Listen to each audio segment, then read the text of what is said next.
Welcome to Rise Up Voices from the Frontlines, your window into relationship, identity, safety, emotional awareness, regulation and intelligence, unleashed potential, passion and purpose.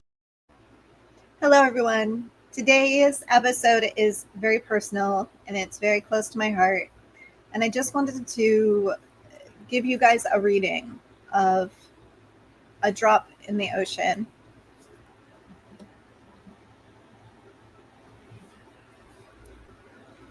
I was just a drop, sun-warmed, skin kissed by light that felt safe until it didn't.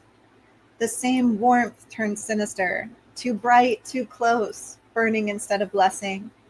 I was the little girl with ringlet curls and ruffled petticoats, whispering, "I love you," to a dying starfish, a helpless pink thing curling in the heat. Whispering, always whispering, because good girls are seen, not heard. Whispers don't get you hit. Whispers don't wake the beast. They said I had a good imagination. They didn't know I was surviving. My world was roller skates and Care Bears by day, and tears down the drain at night, disappearing into bathwater like they never happened. No one noticed the silence was screaming. No one asked why I flinched when the wind shifted, why my body knew the smells of stale whiskey and old cigarettes before I could even spell my own last name. I was a missing person no one ever looked for, not gone, just never fully here. A ghost child, half shadow, hands folded just right, smile set to safe. And what will become of a girl like that? A girl who learns to disappear before she even learns to read. They called me sensitive. They called me smart. But they didn't know what they were praising was hypervigilance in pigtails. Time went missing. Chunks of life blurred into sensations. Gaps where memories should have been, but always the scream lodged behind the smile. I thought I was just a drop. Insignificant, replaceable, forgettable. But then the ocean whispered back, "You are not small. You are not lost. You are water and memory and force and fury. You are the tide that carves canyons. You are what the shoreline remembers." Now I am the one on the beach. I still whisper I love you to the ones left out in the heat, to the ones curling into themselves, waiting, to the ones still hoping someone will choose them. And I am the starfish, once burning, now reborn. And I am the ocean, no longer just a drop. And what if that's the truth for all of us? What if every drop matters? What if the bathwater carried sacred salt and story? What if our tears were maps? Let them call me too much. Let them say I remember too vividly. Let them say I see too much. I say, let them drown in their denial. I'll be over here, becoming waves. Because I was never just a drop. I was a tide in training. And now I rise. I remember thinking even if I screamed loud enough to tear my own throat open, the world wouldn't flinch. I'm inconsequential. I was just a drop in an ocean already swollen with stories like mine, too common to be shocking, too uncomfortable to be understood. A nameless echo, one more invisible girl bleeding out, quietly, in the margins of a report on someone else's desk. A tiny starfish left out on the sand, withered, unwanted, untouched, waiting for the tide to rise and wash me into oblivion. The world never wanted me in it in the first place. I was born the throwaway daughter of a victim of human trafficking. There's no Hallmark card for that, no hashtag, no public outcry, just systems made of empty smiles and shadows, polite check marks on manila folders no one wants to look at too closely. Always someone else's problem. My mother was a child when she was taken, passed around, owned, recycled through the bodies and hands of others like some disposable object. She never got to grow up, really. She only aged. And from that wreckage, I came into the world, an echo of her suffering, a physical memory of violence marked with a scarlet letter staining my soul for all the world to see. I was sick, frail, my body couldn't regulate temperature, my weight plummeting. I was the kind of infant social workers flag as failure to thrive. But really, it wasn't me who was failing. I was responding to stress, to danger, to trauma encoded into my DNA before I even took my first breath. Worthless, ugly, unwanted, just another commodity to be sold to the highest bidder. But fate wouldn't have it. When I was taken to the hospital, they called CPS. I was removed. That's the word they use, removed, as if I were a tumor or a stain on the case file. My mother never got me back. I don't know if she ever even tried. She died at only 34 from cervical cancer caused by an STD. No one rescued her. That's how my story began, not with lullabies or love, but with loss I couldn't even name, with abandonment and rejection. And they said I was lucky. Lucky to be adopted, lucky to have a second chance, lucky to be given a family, a house, a backyard, and birthday cake. And in so many ways, that was true. But luck doesn't feel like fear. It doesn't smell like whiskey on his breath and stale cigarettes. It doesn't taste like vomit in the back of your throat as you lie still. Praying the hall light doesn't creep under the door. That sliver of light. I was never afraid of the dark, but that light. And worse, the moment it disappears just before the doorknob turns. Just before your name becomes silence. Just before you stop being a child and start wishing yourself out of existence. I had parents who loved me. I had Cabbage Patch dolls, Care Bears, Tonka trucks, roller skates, and fruit snacks in plastic bags. And sleepy Saturday mornings with cartoons. I had Christmas lights and school photo days and hugs that were filled with very real love, but that wasn't the whole story. Because sometimes, more often than I care to remember or admit, when I had to go to their house, things were different.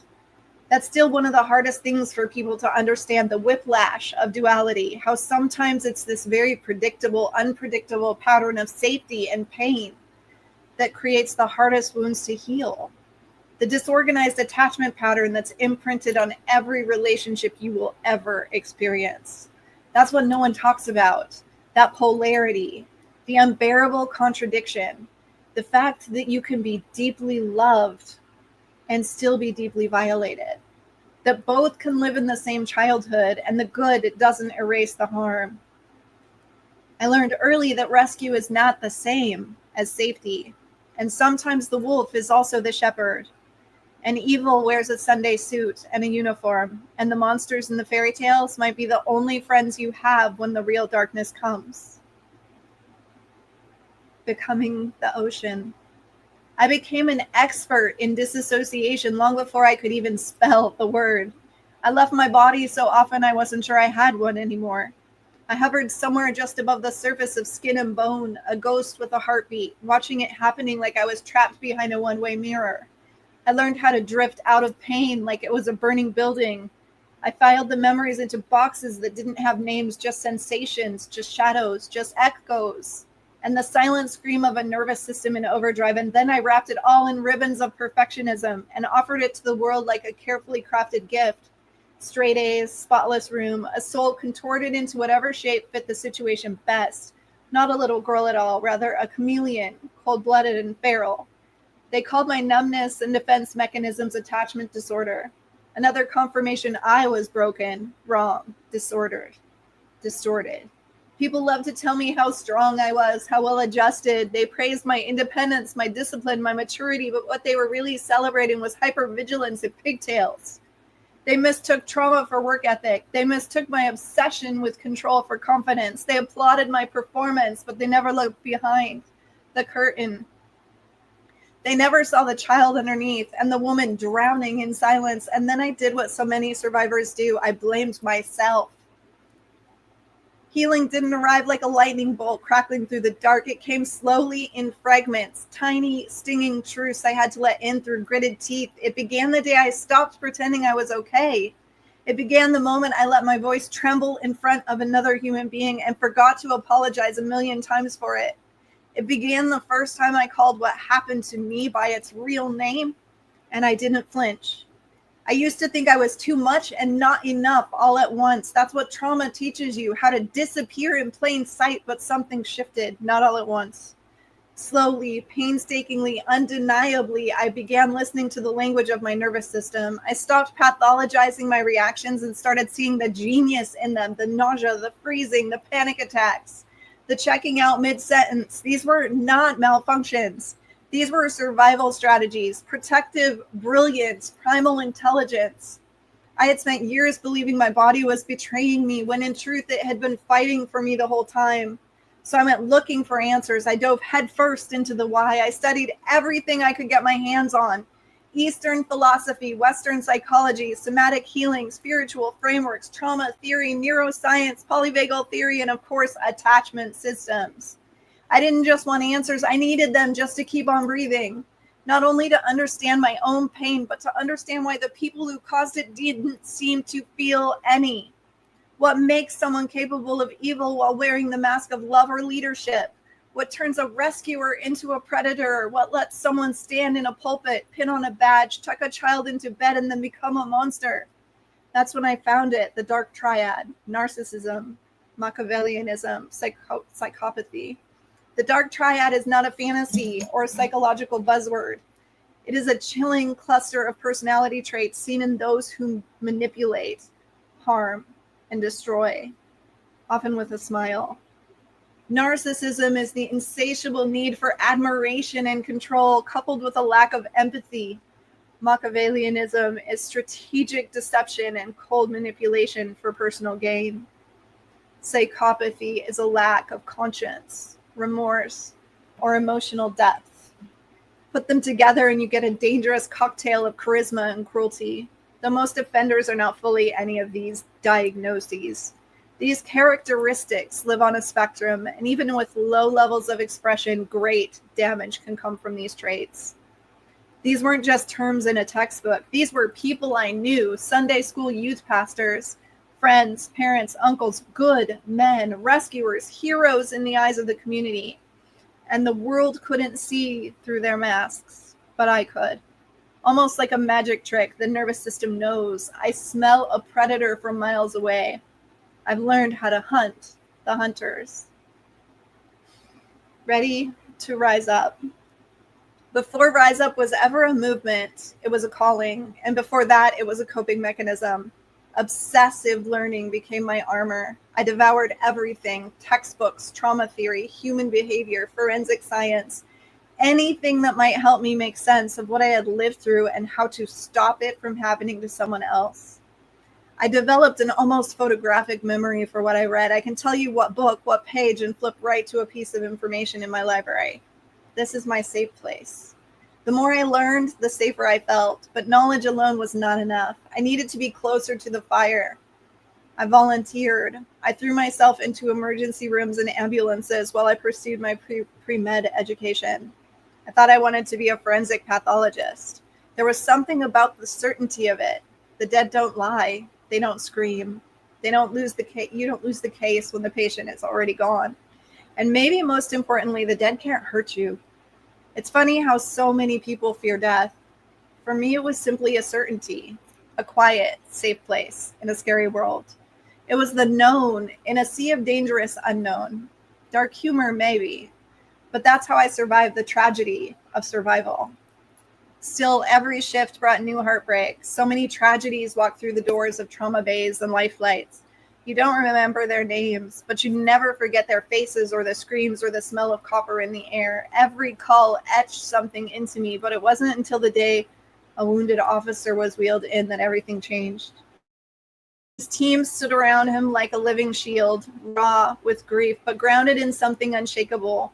There was a brotherhood, a loyalty, a presence I didn't have a name for yet, but I felt it, and I knew I needed to be near that light, part of something bigger than myself. That day shifted everything. I changed my path from medicine to forensics, then to national security and criminal justice. I chased the questions nobody wanted to ask. I pursued the patterns behind the pain. I found myself drawn to the intersection of mind and motive, to the stories behind the bloodstains, to the silent spaces where justice and healing meet. Eventually, I found my home in forensic and trauma psychology. crime scene reconstruction, critical incident response, and trafficking investigations. And through it all, the deeper truth kept calling. Healing isn't a solo mission. Justice isn't just about evidence. And the strongest warriors aren't the ones who feel nothing.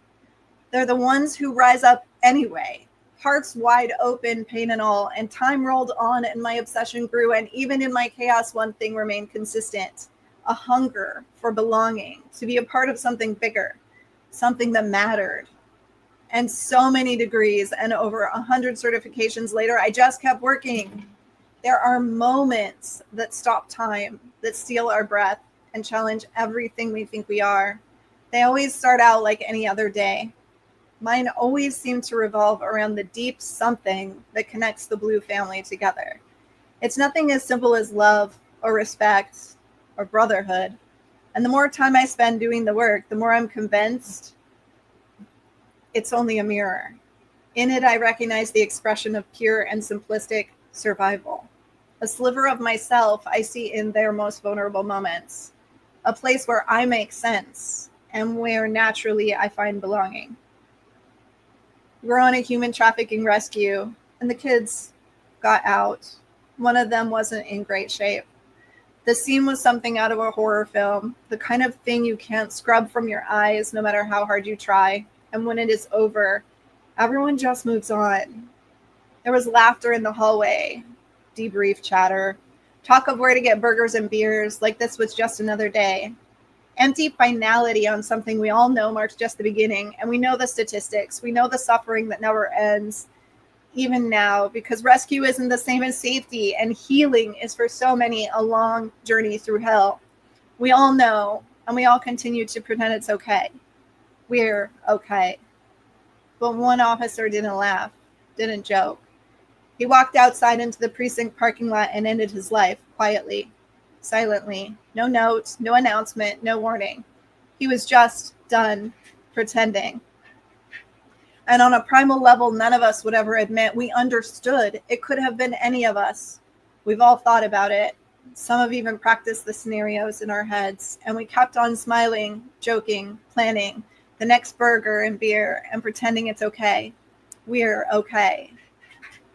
He never spoke a word about the weight he carried, about the darkness pressing in, about what it does to a man to see suffering stacked on suffering, knowing that for every child you rescue, 1,000 more wait in the shadows. He didn't speak of the broken chain of command, of betrayal, of the thankless grind and the endless catch and release game.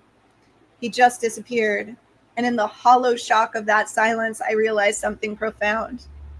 This wasn't just about healing the girl who survived. It was about building something for the ones who never say a word, the ones who hold the line until it breaks them, the ones who save everyone but themselves, the ones who wear armor so long they forget that they're bleeding out underneath, and in the ashes of so many lives, I woke up.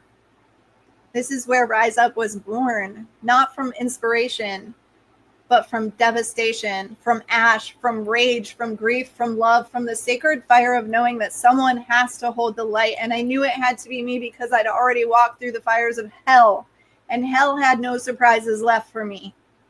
I knew the darkness better than I knew myself. But before there was the storm, there was the starfish. I was a little girl in ringlet curls and ruffled petticoats the first time I heard the story, the one about a little girl walking along the beach, gently throwing starfish back into the ocean. A stranger sees her and says, "Why bother? You can't save them all. It doesn't matter." And the little girl in her soft-spoken innocence replies, "It matters to that one." That story embedded itself in my bones, invading my dreams. I saw myself in both roles. I was the child kneeling in the hot sand, whispering "I love you" to a helpless pink starfish before tossing it gently into the waves. And I was the starfish splayed out on the shore, burning in the sun, praying someone would stop, praying to be seen, to be chosen. I wanted to matter to someone, to be loved enough that they would fight for me. But now I am the ocean. I'm no longer a single drop. I'm the rising tide. I'm a force of nature that refuses to be ignored. I'm a tidal wave of change. I tear through systems of silence. I wash away the shame etched into skin. I speak the unspeakable. I am transformation in flesh and bone. I am the voice that won't go quiet again, the pattern breaker, the soul collector, the space maker. The one who looks others in the eye and says, I see you, I believe you, you are not alone. And if you stand on that beach with me, if you roll up your sleeves and fight for the starfish too, just imagine how many we can save. Because every drop matters. There's a phase on the healing journey that some call the unhealed healer. It's the chapter where we throw ourselves into saving others because it hurts too much to sit still long enough to feel what we carry. And make no mistake, we are carrying it, whether we acknowledge it or not. And that was me. I ran head first into service like it was a burning building. Every fire I put out for someone else made me feel like maybe I wasn't still burning inside, but trauma is patient. It waits. It doesn't mind if you become a paramedic, a therapist, a soldier, or a savior. It doesn't care if you become an expert at helping others navigate their pain. Eventually, the fire turns inward. Eventually, the cost comes due. I was the strong one in every room, the one with the clipboard, the plan, the battle-ready presence. People came to me for answers, for comfort, for rescue, but I hadn't rescued myself. The work I did was real. It mattered. Lives were saved, but I wasn't whole, and I didn't think that mattered. I thought if I can just help one more person, maybe it will make the pain worth it. I thought if I can stay busy enough, maybe the ghosts will stay quiet. But they didn't. They howled in the moments between shifts. They whispered in the cracks of my voice when I said I was fine.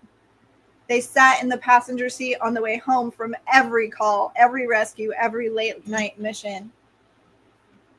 Eventually, I had to stop running. I had to stop pretending that my own healing was optional. I had to recognize that I wasn't just a response system built to manage crisis, though that's a big part of my identity.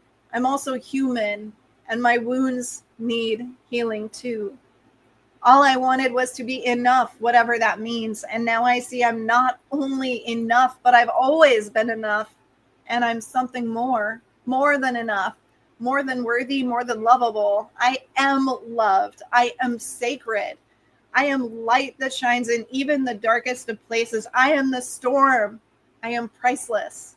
I am powerful. And so are you. You might not have my story, but maybe you've known what it feels like to be the one that everyone leans on while you silently fall apart. Maybe you felt the pressure to be perfect, to be strong, to be always put together.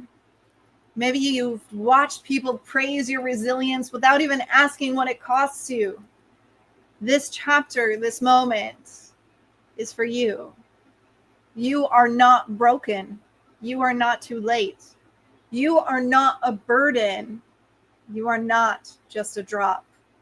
You are the ocean. You are the tide that rises after every collapse. You are the force that refuses to bow to silence, to shame, to the systems that told you your pain was a weakness. You are what happens when someone survives and finds their voice. You are what happens when healing becomes a revolution. Every drop matters, every story, every scar, every act of courage to speak the truth. You matter. If you are carrying pain that no one sees, I want you to know I see you, I believe you, and I'm standing in the waves beside you. And if you're someone who has space to give, to listen, to support, to stand beside those still in the fire, now is the time. This is a call to the warriors who no longer want to fight alone, to the caregivers who need care themselves, to the strong ones who deserve rest.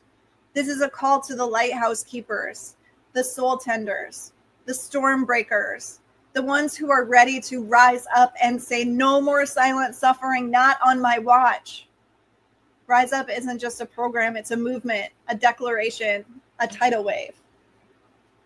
Join us, because healing isn't a solo mission, because silence ends here, because every drop really does matter, and together we are the ocean. What would happen if you answered the call? How could you heal your own suffering by recognizing how connected we all are? What if you realized how truly powerful you are? Are you ready to rise up? About the author. Krista Fee is a visionary thought leader dedicated to transformation, healing, education, and crisis intervention. As the founder of RISEUP Phoenix Trauma and Crisis Institute and executive director of Battlesby Incorporated, a 501c3 nonprofit, Krista's created a powerful platform for trauma and crisis education, offering individuals and communities the tools and support they need to heal and thrive. With a deep understanding of neuroscience, psychology, personal growth, and crisis intervention, Krista bridges the gap between education and empowerment through expert guidance, compassionate leadership, and a commitment to real impact. She helps individuals find healing, reclaim their strength, and step into their full potential. Whether through trauma education and training, individual, group, or organizational coaching, or advocacy, Krista is on a mission of impact to ignite transformation and change lives, families, and communities.